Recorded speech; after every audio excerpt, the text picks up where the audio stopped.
We're going to call this committee the whole meeting to order for November. And I made a motion to adopt the minutes of October 7th, 2014.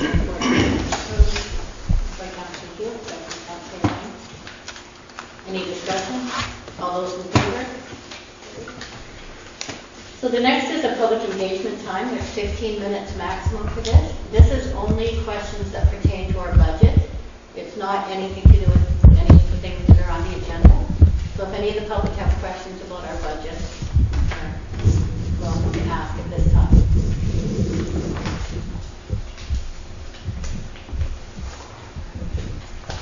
Hearing none, we'll move forward. We have one delegation, the Council of Community Airport Management Corporation. So if you want to talk. Are you coming up for the delegation? Oh.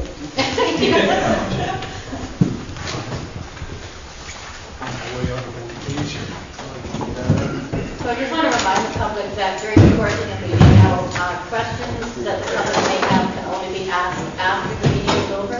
We don't engage the public during the meeting.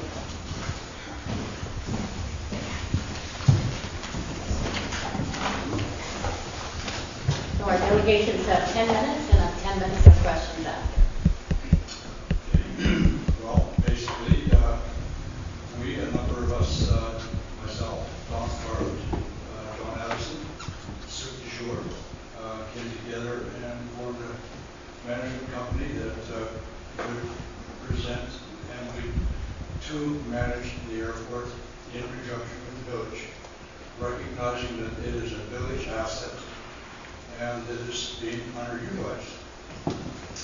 And that's the nub of it. We have worked with the village to come together with a tentative contract or tentative agreement. That agreement will probably take place in the new year. And that's about it. We have a strategic plan. We're creating a business plan. We know that making money on the airport is limited, so we're not focusing on making a whole bunch of money. I'm retired, and so I have income coming in, so I'm not worried about money coming out of that. So it's basically just like I worked with the Castle Society, getting that up in 2005, and now pass that on to a new level of management, to be able to go into the more techie peoples, because I don't know a whole lot about fiber. I did some fiber work way back in university, but that was right at the beginning of it. It's all changed. Look at my books, and they're obsolete. So pass it on to the next level of management and support them, and so they're getting from there. And so time for me to do something else. So here's another something that the village needs. Great. Council, have any questions for Mr. Clement?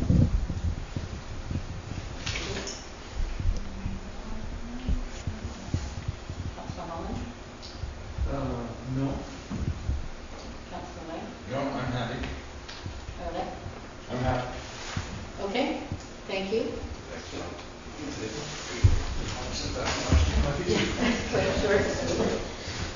Okay, so the next is our business. The first is the aerodrome operational contract.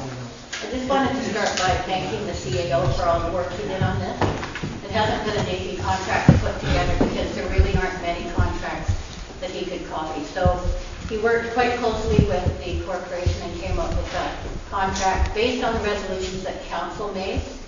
So thank you for all the work that you did on that. Okay. So just the intent behind the staff report we got in front of you, following directions from council last September, we had drafted a potential agreement with the newly formed Castle Community Airport Management Corporation. Around January of this year, it looked like an entity was going to be formed, and council instructed me to start negotiating and putting together an agreement for potential review and approval later in the year. It did take a little longer than we hoped. Some background. It was previously determined that a variable legal entity would be required within the community group. The KCAMC was formed this year. The entity formed as a corporation, which is distinct from a not-for-profit society. That meaning that the village cannot simply partner with the group or assist them financially. They must, as a business, and that's why I've got it involved here, provide a legitimate municipal service to be in compliance with the community charter.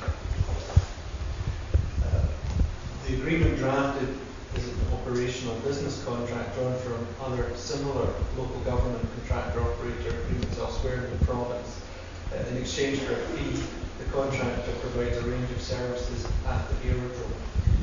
Where it differs is in terms of scale, fee, and some of the aspects that the local government chooses to purchase, particularly in the area of fuel supply.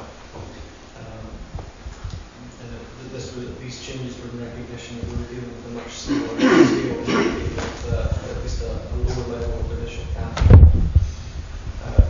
The village retains all authority as a landowner. It will shortly also hold statutory authority on matters of land use, assuming that the boundary expansion is approved by the province. That authority cannot be delegated to third parties, business or non-profit. Again against the charge. If the corporation wishes to charge fees under such an agreement as we've made provision for, a bylaw will have to be created at a later date. If capital improvements, snow removal, or fuel sales are deemed desirable or viable, significant further work is required by the prospective contractor and municipal authorization is mandatory. The status of the aerodrome remains unchanged under this agreement. It remains uncertified, and the existing road accesses on the Kaslo West Road are not up for debate under the agreement, although the contractor may make a case for change at its own expense. Given the prospective contractor's current legal structure, in my view, this agreement is the best way forward under these circumstances, should council wish to implement it. And I restrict my comments to the relationship with the entity we've been working with. It provides room for them to prove that they can deliver municipal aerodrome services over a 5-year period, and gives them freedom to make a case to council for matters such as road access changes, fee imposition, snow removal, and particular capital improvements without council making any commitments to those particular items at this time. General liability insurance and whether the municipality or the contractor covers this cost does remain a contentious question that requires a political decision. It can go either way, but a decision has to be made.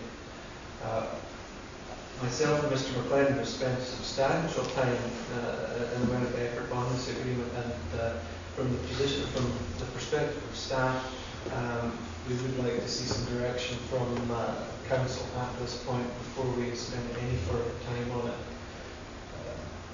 I have 3 potential recommendations in front of you for recommendation to council.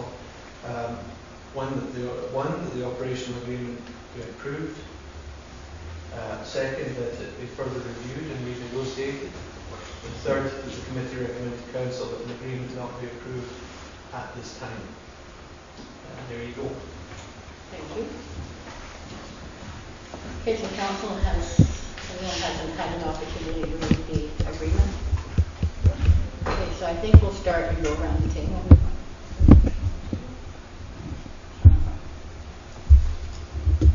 If someone is prepared to make a motion, We're supposed to make a motion to be able to discuss it.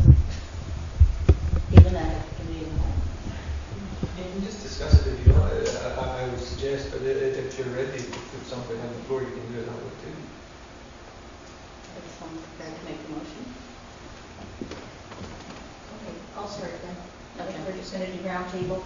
I guess one of my concerns is that we'd be paying a group to run the aerodrome when we have the not-for-profit organizations that also that are on village lands which pay us in order to operate. So they might not see that as being fair to them.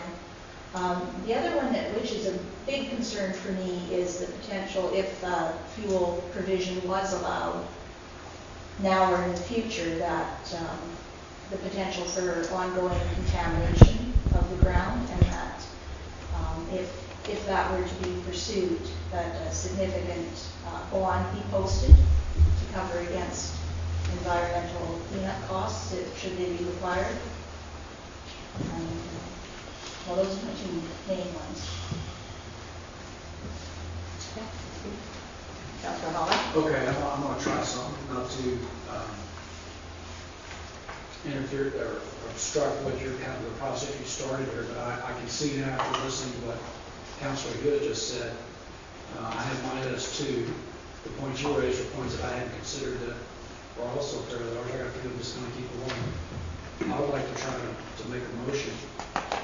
And if it's seconded, then I'll speak to it. And that the committee recommend to council that the draft agreement be further reviewed and renegotiated. I'm moving that. Seconded.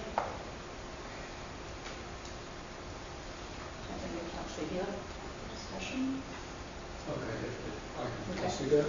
I think what's going to happen is there's enough information now, given this, I know what my points are, but there's more coming, that really, before we get too far into this, we should clear our place of those stuff, give that stuff to the CAO and have him a chance to make another report based on what our observations are at this point. Because I think what we're going to get now is we're going to get a lot of discussion and stuff going on. Staff's not going to really have a chance to reply. I know there's a full gallery here tonight, but everybody wants to know a lot of action.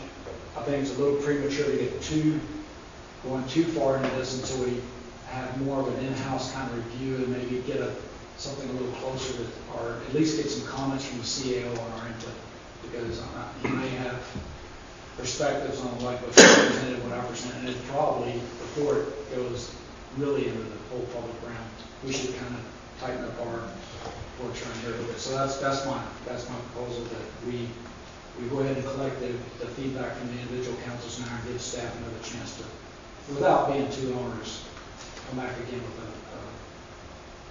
comments on what our positions are. Fairly. Well, I'd like to ask the CAO if he wants to spend any more time having, what would he change in the contract? If you can assure me that this contract needs to be looked at again and changed, what changes would you propose? Well, the key item that I mentioned there is the one around liability insurance. I require that, as does the corporation, a clear guide on that. Okay. Well, I think too that, to be fair, all council needs to put their input in. So that's kind of an unfair question for the CEO to say, what can you change when we haven't heard everybody's comments yet? So, Councillor Lang, did you have a comment? Yeah, I have a couple of comments. In this agreement, I see no provision for providing the village with an annual budget or a 5-year Point of business order. plan. We're discussing the motion that's on the table and I would suggest that we go ahead and, normally I'm not this fussy, but I think this is an important issue and I think we should stick to proper procedures here. So we're debating a motion that the committee recommended to council, draft agreement be further reviewed and renegotiated. So, if everybody's speaking either for or against that, we get that, and then if we want to continue on the discussion. That's why I apologize when I started out when I make the motion, because I realized I kind of restricted the conversation, and I didn't. My intent is not to obstruct everybody having a chance to speak, but I would like to finish the resolution first. Okay, so if anyone has discussed the motion on the table then. Okay, all those in favor of the motion? Motion's carried. So could we then maybe, and oppose, sorry? Okay, Councilor Lang and Mayor Lang opposed. Would it work to set then a special purpose meeting so that we could give council, everybody a chance, because obviously other council members have their discussion points. If we're trying to have a meeting within the next few days, then we could still try to move it forward. Mayor Lang? Well, I think this is a matter that should come before the new council. I mean, unless there's a desire on the part of this council to move ahead. for the CAO to put together this insurance proposal, which I think is about addition. I don't see a lot of changes there. But what decision would we make as a council at this date prior to the election? What would be the topic then? Well, some councilors have some concerns based on the history that we have with this organization and this issue. So I think that probably this council has some valuable input. I'm not saying that the next council can't make the decision, but Okay, well, we do have that's valuable input. Okay. Councilor Good? I agree with that. We've been dealing with this for the past couple of years, so any information that we could put up there, it would speed up the process if, because we've got a lot of potential council members in the gallery right now, so if they can hear what our concerns are after having been through this for quite a while, rather than they'll take quite a while still to get up to speed with what there is. So a decision isn't going to be immediate, even with a new council. They'll need to take time to review all the back story and the rationale for the draft contract. So my understanding is all we're doing is reviewing the draft contract. At this time, yeah. Yeah, at this time. Okay, as long as it's just the draft contract, with all the languages there, we can go through it paragraph by paragraph and determine if in fact that language is supported by the work of the CAO and check off, and then where there appears to be issues, then we can make notes on that, I guess, and move on. So to speed up the process, would it be good for any council members that have issues to send them to you?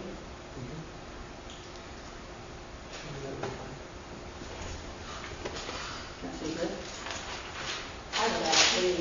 I would like to hear what comments the other members of council have. I think it's valid, just because Councillor Holland sort of circumvented that system a little bit. It would still be valuable for all of us to hear what those concerns are, because I think that's why there are a lot of people here. They want to know,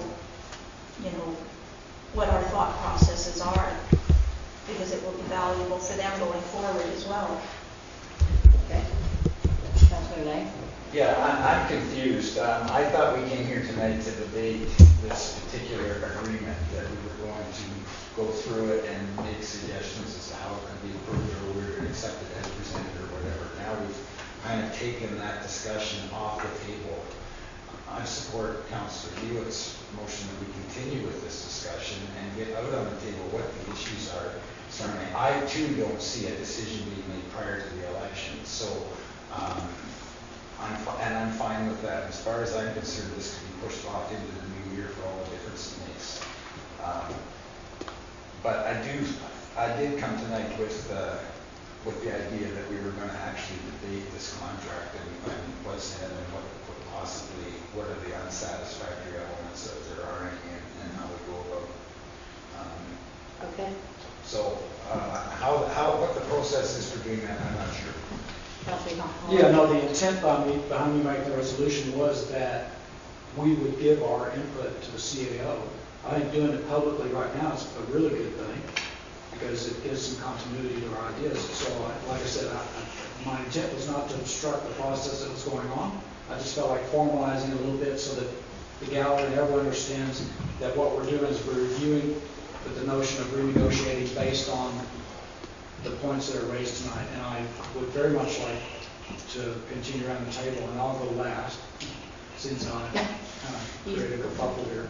But no, I think it's important that we do exactly what Councillor Lane's suggesting, that we carry on, we make our comments, and that the CAO is noting those comments towards an eye reviewing and renegotiating the contract. I wanted it to be kind of more open and publicly upfront what we're doing. Okay. So, Councilor Lang, then, how do you want to? Well, yeah, I have two issues. I thought previously we discussed the possibility of the contractor providing an annual budget which would give us some indication of how the $5,000 was to be spent. And secondly, a 5-year business plan, which was basically a wish list for what they hope to accomplish over the term of the agreement. I realize that's a much stricter or tighter set of rules than, say, we subject the arena to, or the Historical Society. We don't ask them to present an annual budget for our approval. But in that, this is our first go-around in this kind of an arrangement.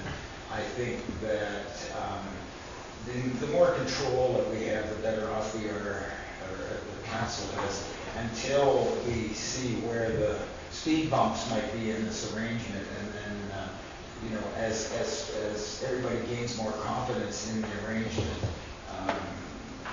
then maybe the restrictions can be relaxed a little bit. And the other thing, the only other comment I had is, if it turns out that there is another group in the community that feel that this is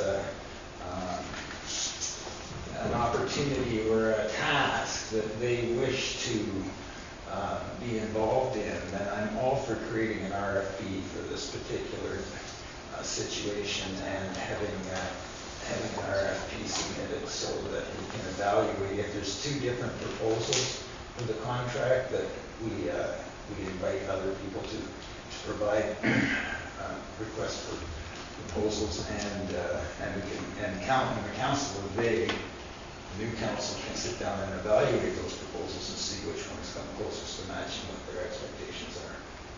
So those are my comments. Okay, Mayor Lay? Well, I've been through this document that was created by the CAO 2 or 3 times. There's 24 items to be dealt with in this contract. And my reading of this is that the village is hiring a contractor to do work at their cost that meets the needs of the village. I haven't read anything in there that says that work can proceed without permission of the village. You can't build a hangar, you can't plow snow.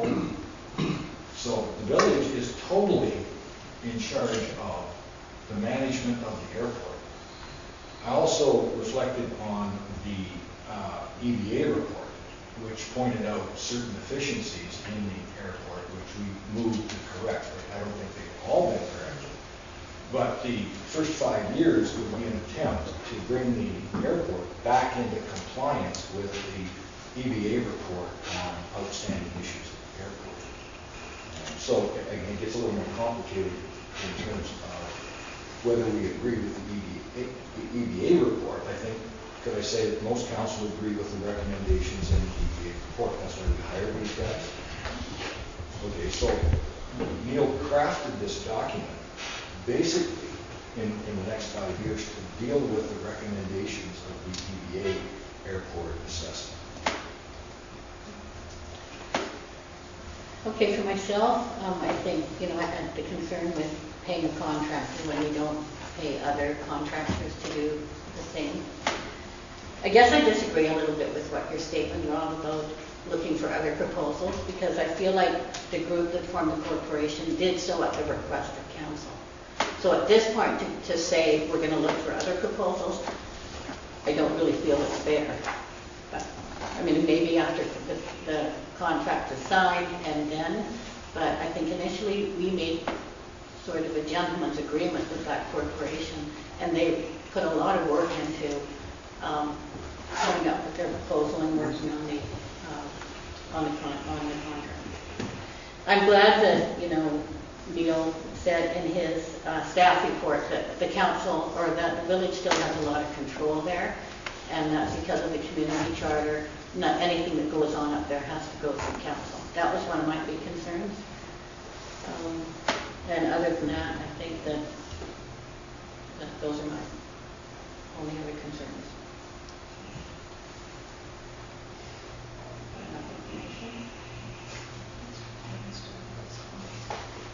Oh, sorry, forgot about you. After all that, I forgot about you.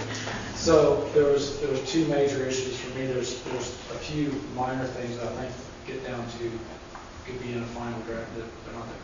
But the main things are, I know that at this table, there's been assurances by everybody that's currently elected that there would be zero impact to the ratepayers of Kaslo for the operation of their aerodrome up there, these services. And in here, we've got a $5,000 commitment over 5 years, $25,000 in total. And I'm not understanding yet, should be enlightened, how that's not being charged to the taxpayers of Kaslo. Also, there's all the stipulates that all the revenue, any revenues generated up there for services that are offered, that 100% would go to the contractor. And there again, I know that there are going to be costs. I mean, there already are costs with how much time staff's already put into this, that are on the backs of the ratepayers. And I sort of would prefer a model or a business plan that showed a little bit around how this is tax neutral to the ratepayers of Kaslo. I think that was something that we've all committed to this table. Okay. Something that didn't get done is that the annexation will result in revenue generated from the airport that would flow into the Kaslo revenue stream. And I estimate that because 2/3 of that was going to the regional district. It was not coming back to the village. So if you take the assessed value tax rate went to the regional district, we got the lease rate. So if you take the hangars that are up there, and maybe staff could do this, and calculate how much the lease rate is and how much the assessed tax rate was, I think it's very close to $5,000. So I guess the question is, would that $5,000 that's based on the property taxes up there then be rolled into village revenues, or would it be reinvested in the airport? So I think, and that could be, I did take direction from staff here, is that the calculation of revenue generated at the airport equals about $5,000. So that's what I thought would be tax revenue. But I agree with Councillor Holland that we need to do that exercise and get that pinned down on what the current revenue being generated at the airport is and see how that meets the business plan. I guess on my own, feel a little bit, being from down south, it's feeling like a PM shell game here. Tax revenue is tax revenue, and it belongs to the ratepayers of Kaslo. And if it's put into the airport lands, and it's not tax neutral for ratepayers of Kaslo, it would be. If the point of annexing those properties up there was to benefit the residents of Kaslo. So if there's a benefit, I think that it should be a benefit, and not just turn around and written off under some, like I said, huge shell game here that it's not tax revenue. It is, it's still tax revenue.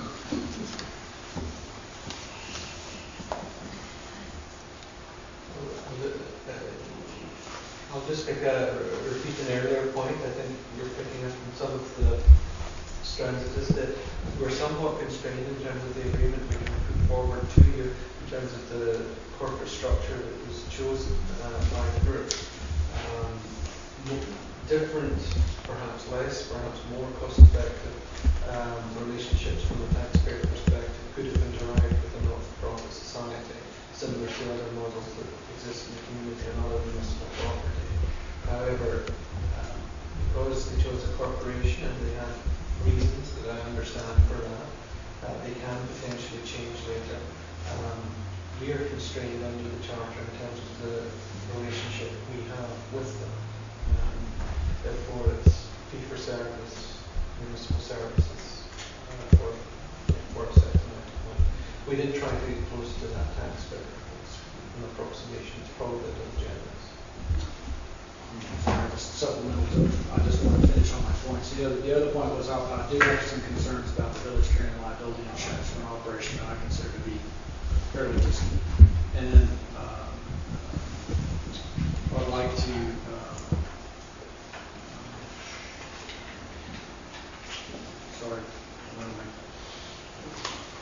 Okay, so maybe that's. they'll come back. Yeah. Oh, yeah. Mayor Knight? Under the current contract schedule, fuel sales was returned to the village for fuel sales. I think it was 5 cents a liter. So that was a point that was arrived at, considering the fact that the fuel facility would be totally paid for by the corporation, its installation, the environmental issues around it. The language is very tight on recording exactly how many gallons or liters of fuel is supplied to which aircraft. My understanding from the Nelson Airport operation, when they have a fire there, they make a lot of money on fuel. And I think that even at 5 cents a liter, as air traffic increases, were we to have a forest fire up there, in the area where they were servicing that fire from our base, which is flying back and forth from Nelson is pretty costly if you can get the fuel right at the airport. So there was a recognition, I think, when the CAO prepared this, 5 cents a liter is not an unreasonable return, given the fact that it's costing the village nothing to put in the facility or maintain it or ensure that in fact it's ecologically appropriate for the site and the contamination is reduced. So it did reflect, an effort to share some of the value. Okay. Popped back in my head. I would like to ask if it's not too much work, if possible, to have a deliverables and what we provide and what they provide in more of a status. Is it sprinkled through the entire document? Summary? Yes, summarize that, because it's quite hard to keep track of all this. My understanding is that the contractor would retain 100% of the revenue of fuel sales up there. That's what I thought I read in here. No? Well, I haven't got my contract with me, but it was pretty clear that it was going to be a shared. Okay. Yeah, point 4 is that the village shall receive 5 cents a liter of fuel sold by the contractor.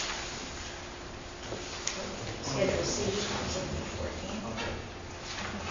That'd be great. So that's more of my point. If we could have those things kind of compressed a little bit, because it's a little harder. Yeah. Thank you.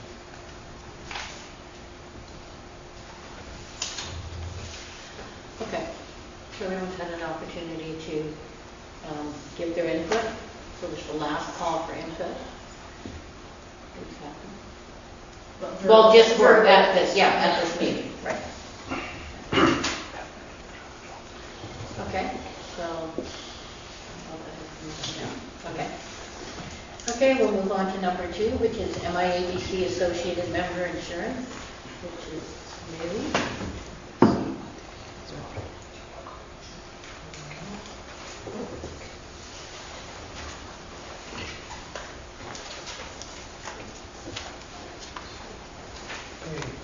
This came in as a letter asking us about the status of a particular associated group last week, but I thought this would interest council. Potentially is a significant opportunity for the non-profits that the village has relationships with in council, also some of our small contractors. For a number of years in local government, we've been aware of the essentially skyrocketing price of general liability insurance for small contractors and user groups on public property. And this initiative from the IABC is an attempt to try and rectify that challenge. I don't know if you need me to read through it, but it basically indicates that for a service provider agreement, the confirmation that that entity is providing services for on behalf of the local government, we can pay an additional premium. As they say, they're expected to be around $250 per associate member at the time of pay our 2015 premium. This will go to the finance committee. That is substantially cheaper than the $600 to $800 that we commonly see for our groups. And for our small contractors, well in excess of $1,000 per annum. So this works out, it could mean significant savings to the user groups and small contractors. There is a risk, of course, because you take them under yourself as local government, but it's an encouraging development.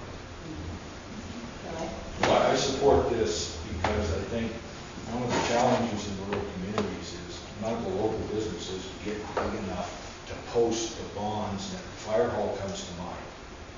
So I think this is it is definitely moving in the right direction. I think, you know, the Trailblazers would benefit from this in the sense that they're all volunteers. They do sign a waiver saying if something happens, they won't sue the village, and on it goes. So I give UBCM some credit for taking into account that in many municipalities, small municipalities, if they've got the ability to cover that cost, I'm sure they had done some risk analysis, how many claims have been made and what they're getting off. I think this would be a real benefit to our village. Definitely. Okay. We'll be talking about that more at the meeting component. Okay, so we'll go on to number 3, development variance permit. And I'd like to absent myself from the room because I'm in a direct conflict of interest on this item.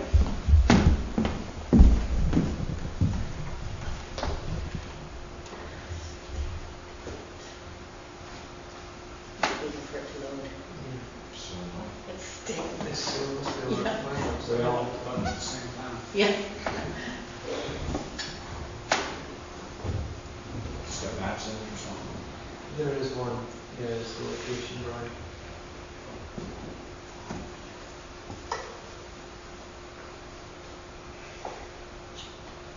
Sorry, There we go. technology's not as. Okay. Okay, so it's an application for development variance permit.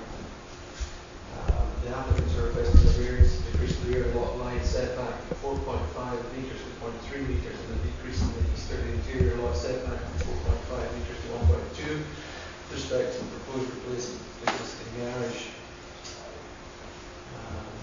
Just moving down, they're proposing a 26 square meter garage to be constructed along the southerly side of the existing dwelling. This proposal, in order to proceed, requires a variance to reduce the setback associated with the northerly side lot line for the following considerations. The subject property is 465 square meters in area, which is less than the area required for lots within the C2 zone.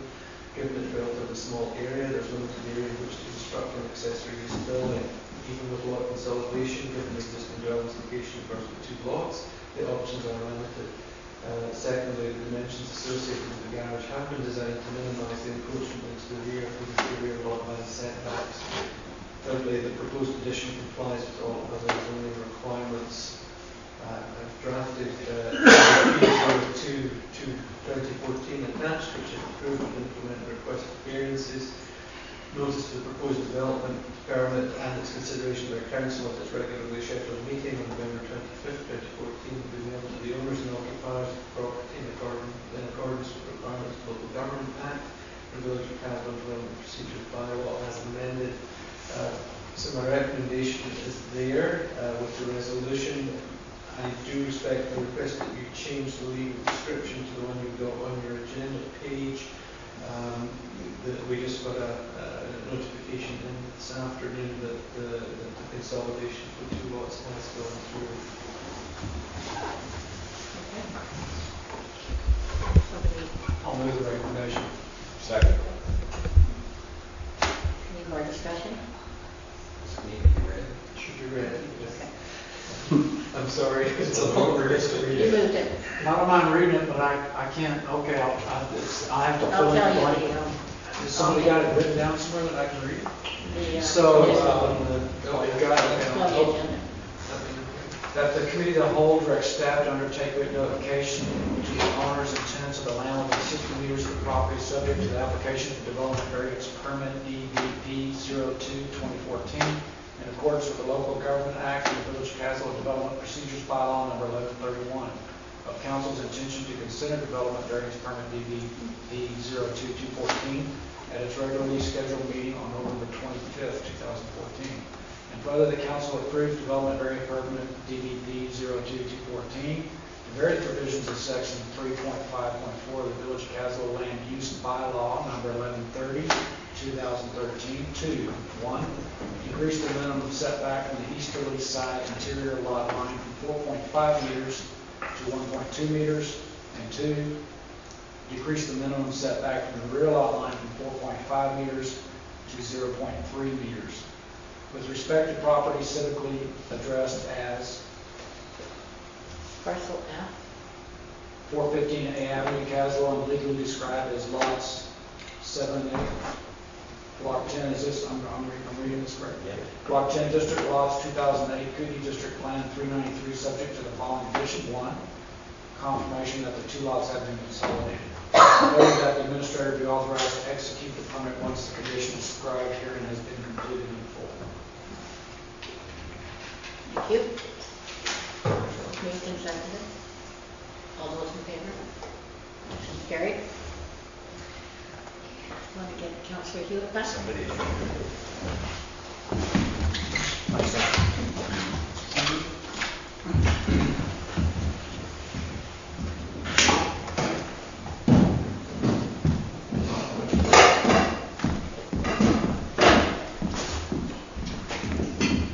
we'll move on to number 4, Board of Variance Information.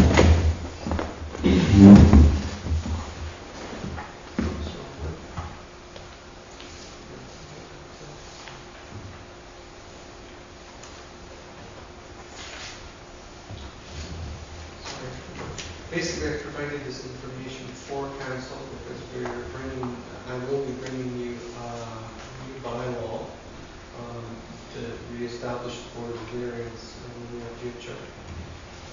This is something that we are legally required to have. I do believe in a community our size of being extremely busy Board of Variance, but we are legally required to have it. Have individuals appointed to serve on to an serving on council. So basically the background of the District of West Stone is there for your information. So you know it's all about it again. And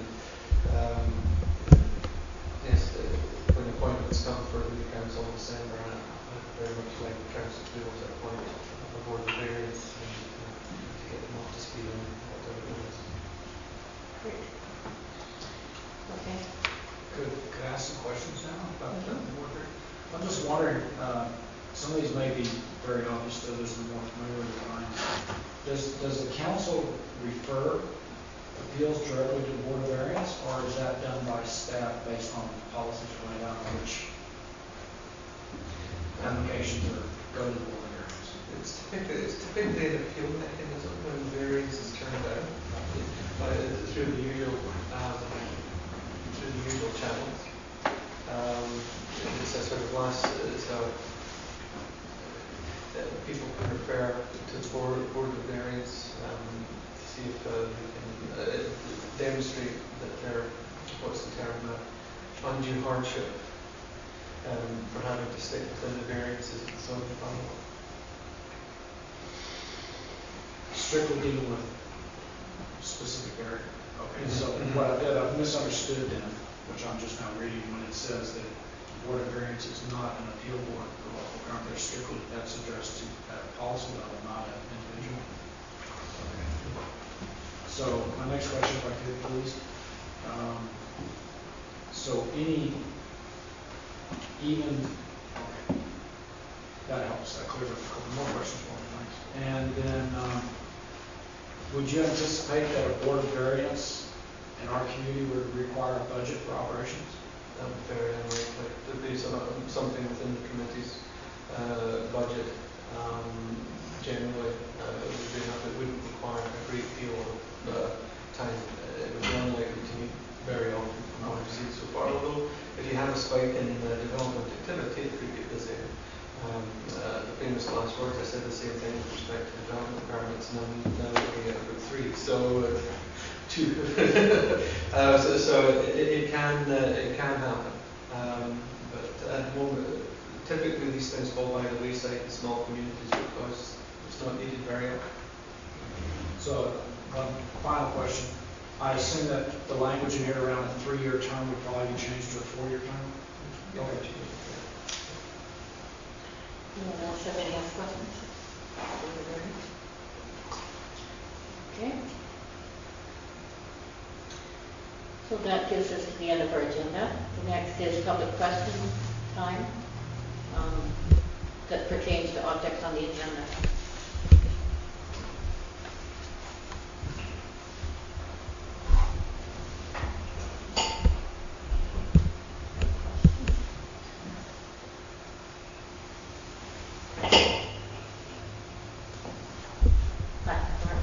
Question? Mhm.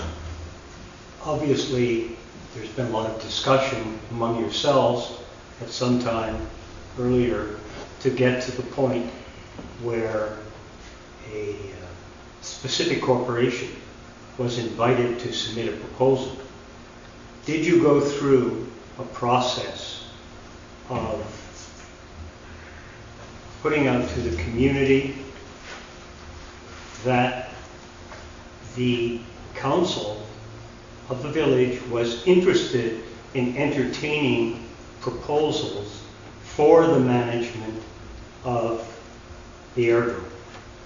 Or that didn't happen? We did have a public meeting about the airport and all of the discussions that we had been having. So I guess we didn't really put a formal request of proposals, but we did let the public know that we were interested in doing some development at the airport. And that you're asking for proposal of a corporation to be submitted for the management of the airdrome, or just that you're interested in doing some development there. And somehow this transpired into a gentleman's agreement with one corporation? We had a committee, there was a committee that was formed that started having an interest in the airport, and they came to council with some suggestions. We decided as a council that we would work on doing some work at the airport. There were things that needed to be done, and we had some money in reserve. So from those discussions, the committee showed interest in doing some work at the airport. So that's sort of how it evolved. I think, anyone else can step in here but up to that point, we never had any interest in the airport for many, many years. So the committee had started doing some work up there, and that's sort of how it evolved. We didn't specifically go and ask those people to form a corporation. They wanted to find a way that they could do some development at the airport, and we made the promise that we would not cost the taxpayers any money, because there were definitely restrictions in how far the airport could be developed, depending on the cost. So, from my understanding, that's how it evolved. It wasn't us going to those people and saying, form a corporation so we can get into, make a deal with you. They came to us, and it sort of evolved from the committee into that. May I continue? Mm-hmm. Thank you. It sounds like a closed benefit, where one group who you've been close to, the council, forms then a private corporation, non-profit, for-profit, or C3, and this continues into them being able, with the help of the village staff, time and effort, to design a very specific contract for them. It would seem to me, and I think to others, I don't know how many, but the more correct process would have been, and I suggest you do this at this point, make it known to the community at least, but in the region, that the village council is interested in proposals for the management of this airdrome, and that you don't proceed any further with this one privileged group. They're privileged until you have advertised this to the general public.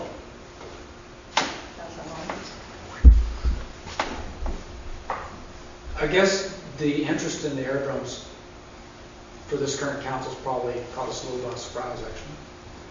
And I would like to suggest that we'd be grateful for the energy that these guys have put into it, because I think there is a move towards some sort of management service arrangement, contract arrangement up there. What's going to happen unfortunately, for the proponent, the current proponent, is once we hammer out what we want up there, and we know what we want to have delivered as far as services, and we understand what services there are, at that point, then we're able to go to the public and say, this is what we need, this is what we want. And then it'll be opened up to everyone.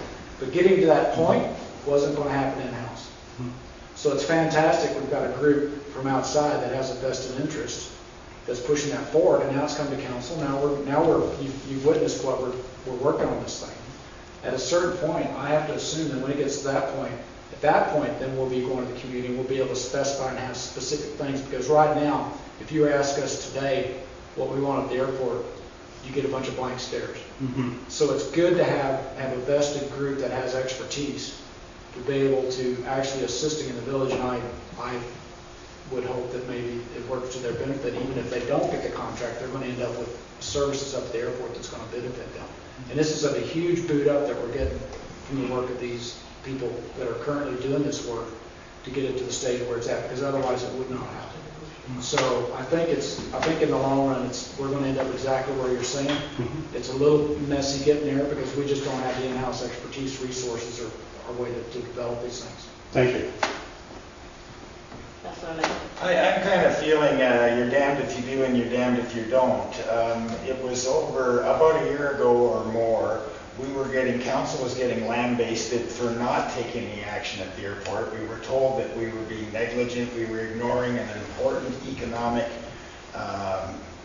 portion of our community, and that we needed to come into the 21st century and do something about making the airport a more user-friendly situation, try to increase air traffic to bring more tourists into the community. So we were being told that we weren't doing a good job of managing the airports. We, like Councillor Hall has pointed out, went out and solicited advice from the local flying community, and that was the entire local flying community. Sandy can allude to the fact that he was involved in some of the initial discussions that took place, and the thing sort of evolved from there. So it hasn't been an exclusive type of an arrangement by any stretch of the imagination. It's been more of an evolution. The meetings were held, lots of public input was provided, and this is where we find ourselves today. So I think we're starting to move in the right direction. There's a lot of work to be done, but I think people got to understand that, like 2 years ago, we spent $23,000 at the airport out of the village budget. Most of that went into surveys, the EVA report, the survey for the road construction. This last year, we spent $14,000, which included windsocks and some line painting. If I'm Councillor Hewitt jump in, grading and doing some different work. And now we're suggesting that our total annual nut up there might be $5,000. So in terms of overall financial commitment, we're trying to lower the commitment from the village perspective, and yet give a group an opportunity to generate some revenue to implement some of the badly needed changes that the airports require, like security being one of those things, an AWAS system being another. So the whole thing's been an evolution from day one, and I don't claim to have all the answers because I'm not a pilot. I was more than willing to step aside and let pilots tell me what our airport was lacking and how to best address some of these deficiencies. So I don't think council needs to apologize at this point in time for where we find ourselves in this process. I think we've been open and honest and transparent through the whole process, and I look forward to getting some kind of an agreement. I mean, staff spent hundreds of hours on this, getting some kind of agreement in place that allows us to go forward next year and see some tangible benefits to this process, because there's been a lot of time and energy gone into it to this point. And that's all I have to say. Thank you. Yeah. Well, I think the important thing here is a 5-year contract.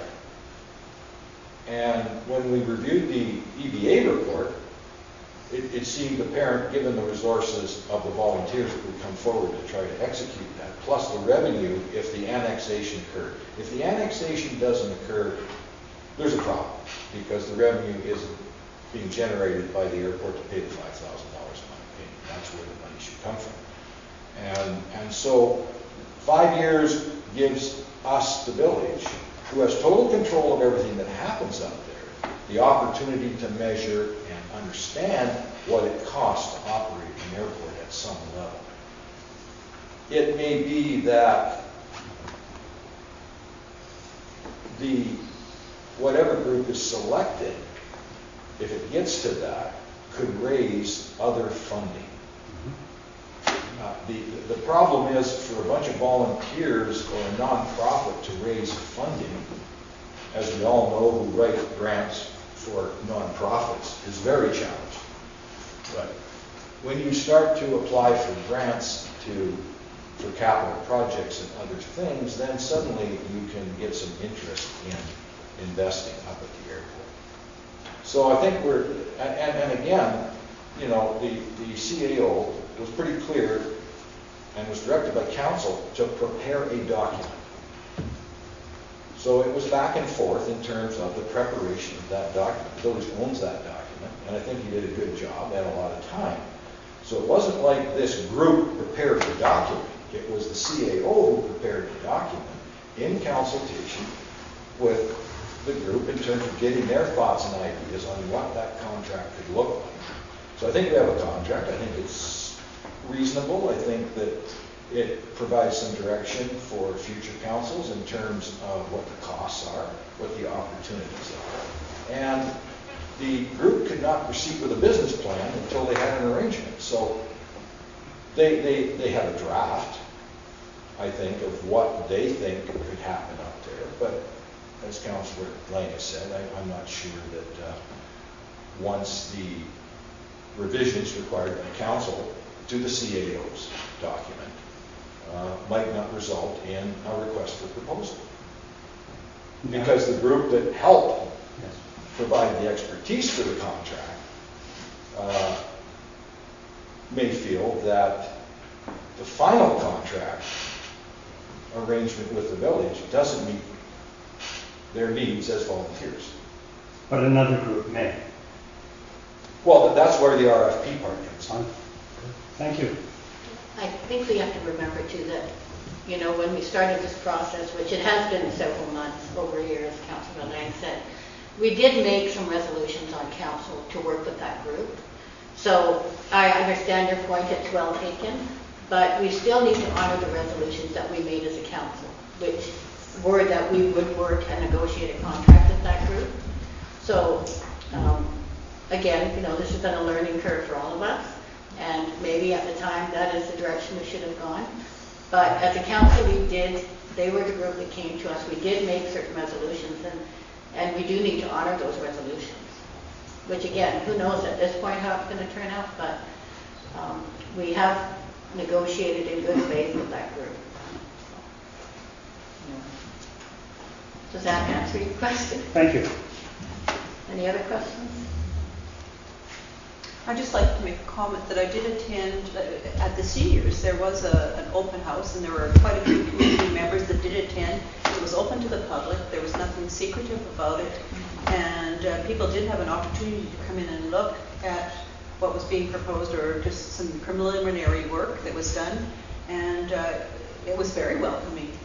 I don't know that it should cause concerns, there was nothing secretive about it. I just walked in. A lot of people attended that. There were a lot. Yeah. And I think what sparked that part of the process, which we kind of thought of doing, was we ran a poll. Mm-hmm. And the poll indicated that the public had a significant interest in the airport, and that I think it was 10 or 12 questions, but when the analysis was done of the questions, it clearly indicated that the public supported some type of activity up there. So having completed the poll, had the public meeting, I think council felt confident that they could work with this group to come up with a contract. And we now have a contract, and it's going to be revised, and we'll move ahead from there. Can I make a comment here? Well, essentially, one of the issues that's come up here is the $5,000 a year going into the corporation. that $5,000 is to do the things in the EVA report. I don't have $25,000 myself to be able to buy the windsocks. We need 2 more windsocks up there.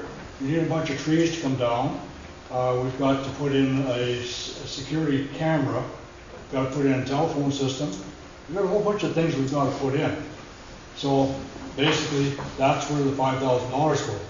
At the end of 5 years, our mandate, or what I've got the 5-year plan I'm working on right now, business plan, we will have accomplished all those things that the EBA report brings out. That has to happen, or it should happen, if that airport is to be used. In regard to the corporation is set up for limited liability. Again, I don't have the resources to be able to provide liability insurance out of my own pocket. I know when I created liability insurance for the nonprofit Internet Society, that cost us $3,000 just for the $2 million liability, plus the cost is another $1,500, this is I'm talking a year, just for the errors and omissions for the directors. So this is not going to be a money-making project.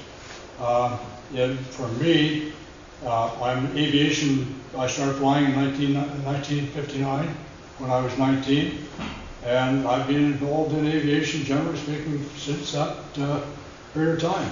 And I'm doing it because I like aviation. And I'm doing it because I'm here in Kaslo, and here's something that should have been done. Should have been done a long time ago, but it hasn't been done, so let's move forward. I have no particular vested interest. If somebody else wants to come along and do this, there's the contract, there's the agreement. You sign it. You do it. The idea is, let's get it done. I like that get her done. I just have a quick question. Has other alternate forms of funding been looked at, like CBT, or would they be interested in giving money and working together with this corporation? And has that, I imagine that's been discussed, but is that?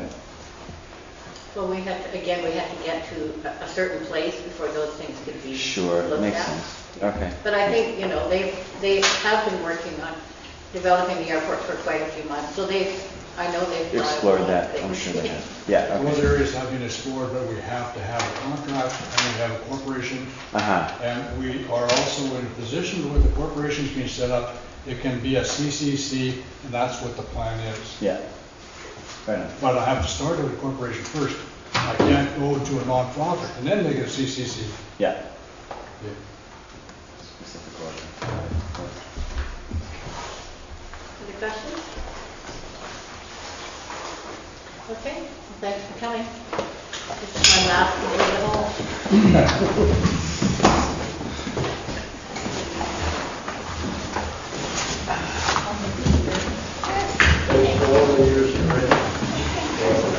I'll come and have coffee as soon as I'm done. Just kidding. Yeah? Yeah.